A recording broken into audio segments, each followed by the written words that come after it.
Ridgid half-inch impact, model R86010, going to be replacing the motor in the switch. I'm going to start by taking out all of the screws out of one side and off this back cover and separate this case. I took out all of the screws and just the two screws out of this part here to be able to take the cover off, and as soon as I did, I've got these pieces of plastic falling out everywhere, and it's the fins from the motor. As you can see, this motor looks totally smoked.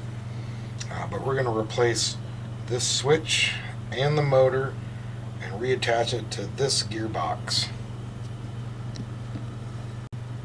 Alright, we got the new shiny motor and the switch. We're going to take the other two bolts out of this other side so that we can pull the gearbox and motor out, and we're going to see how they've run all these wires to make everything fit in here, because usually that's the hardest part of this whole job, is trying to make sure everything will fit back in here and you can put the screws back in without pinching any wires. Okay, I've got some of the wires and whatnot loosened. Now I unplugged this wire here that goes to the front here for LED lights. I separated that.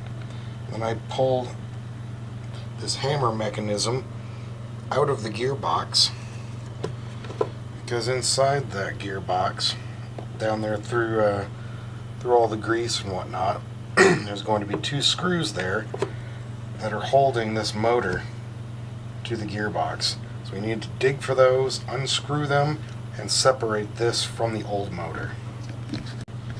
Okay, unscrewed the two Phillips screws.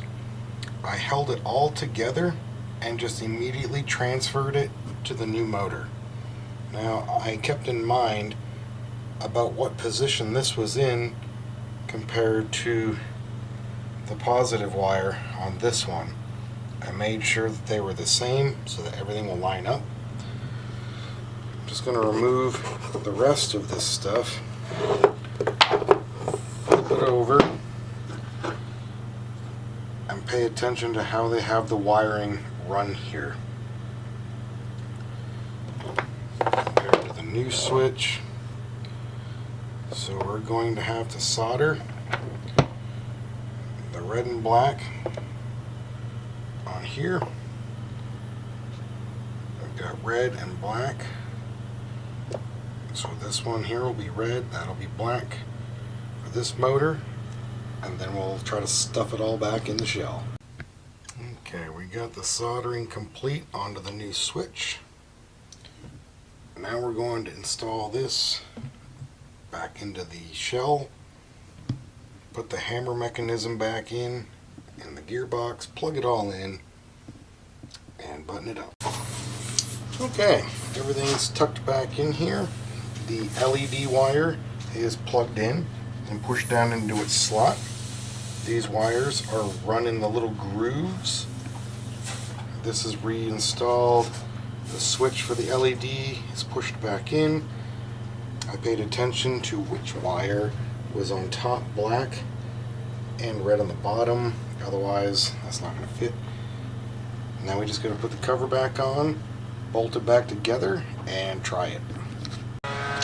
Okay, everything's screwed back together. Got a battery in it.